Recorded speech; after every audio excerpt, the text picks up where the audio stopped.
حضرت اسامہ بن زید کی بڑی خوبیاں ہیں، وہ بڑے بہادر انسان تھے۔ میدان جنگ میں ان کی تلوار کی چمک دیکھتے ہی دشمنان اسلام بھاگ کھڑے ہوتے ہیں۔ وہ خود بیان کرتے ہیں کہ ایک مارکے میں ایک کافر سے لڑتے ہوئے میں نے اس پر غلبہ پا لیا۔ میرے ساتھ ایک انصاری صحابی بھی تھے، اسے قتل کرنے کے لیے جب ہم نے تلواریں بلند کی، میرے شکنجے میں آیا ہوا وہ کافر، وہ حریف کہنے لگا اشہد ان لا الہ الا اللہ۔ میں نے سمجھا کہ وہ اپنی جان کے خوف سے کلمہ شہادت پڑھ رہا ہے، چنانچہ میں نے اس کو قتل کر ڈالا۔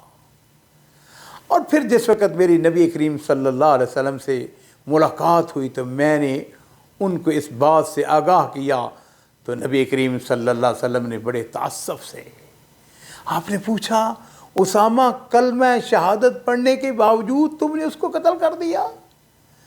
میں نے عرض کیا اللہ کے رسول، اس نے تو جان کے خوف سے، اس نے مارے جانے کے ڈر سے کلمہ پڑھا تھا۔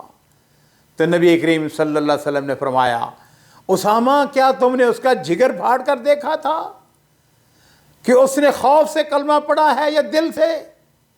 اور نبی کریم صلی اللہ علیہ وسلم پھر بار بار فرما رہے ہیں اسامہ قیامت کے دن تم اس کے کلمہ شہادت کا کیا جواب دو گے؟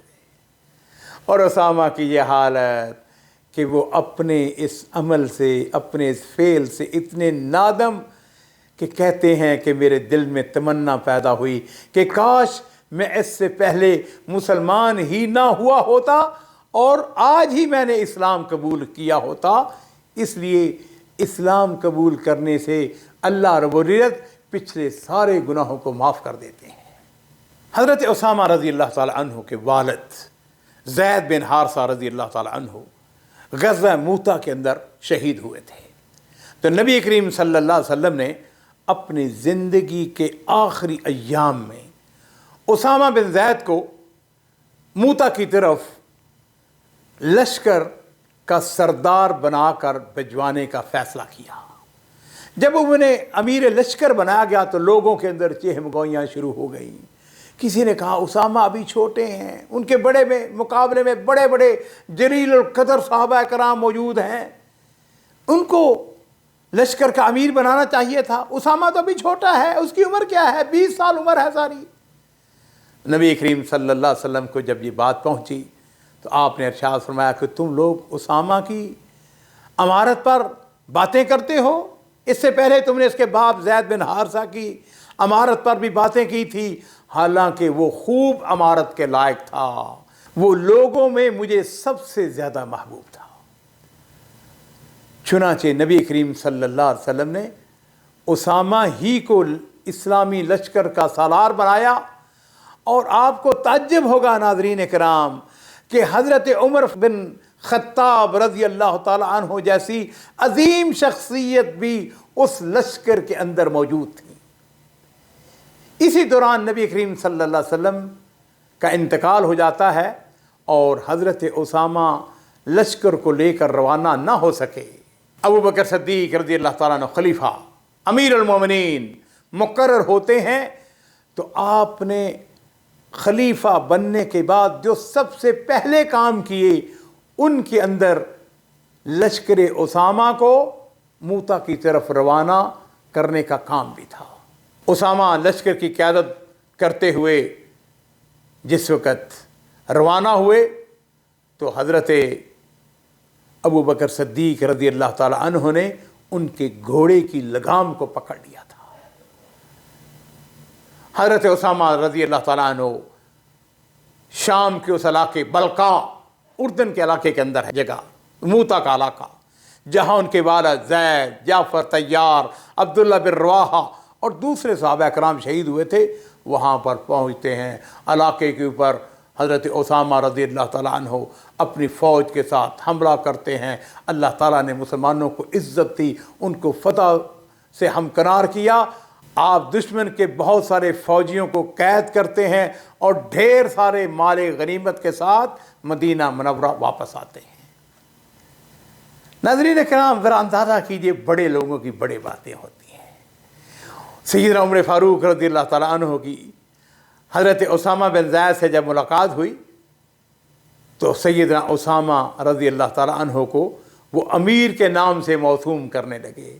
وہ جب بھی آپ سے ملتے تو کہتے السلام علیکم یا امیر۔ عزیزو، حضرت اسامہ بن زید کس مدرسے سے فارغ تھے؟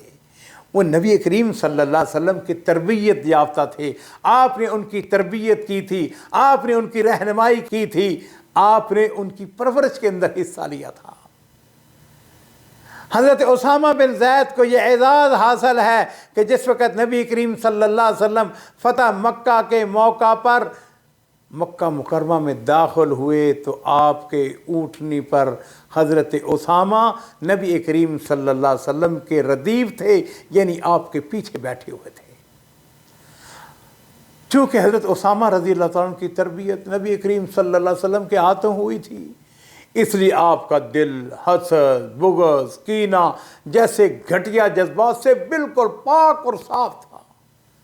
اپنے سے جو بڑے صحابہ کرام تھے ان کی بے حد عزت احترام کرتے، جو چھوٹے تھے ان کے ساتھ بڑی محبت اور شفقت سے پیش آتے تھے۔ حضرت اسامہ کی من جملہ بہت ساری خوبیوں کے اندر ایک خوبی یہ بھی تھی کہ وہ اپنی والدہ ام ایمان، جن کو نبی کریم صلی اللہ علیہ وسلم امی بعد امی کہا کرتے تھے، ان کے انتہائی فرما بردار تھے۔ سیرت نگاروں نے ایک واقعہ لکھا ہے کہ حضرت اسامہ بن زید کے پاس کھجور کا ایک قیمتی درخت تھا جس کی کم و بیش قیمت 1000 درہم تھی۔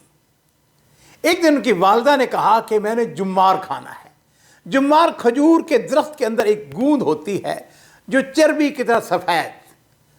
تو جب ان کی والدہ نے جمار کھانے کی فرمائش کی تو انہوں نے وہ قیمتی درخت کاٹ دیا اور اس کے اندر سے اس جمار کو نکالا اور اپنی والدہ کی خدمت میں پیش کر دیا۔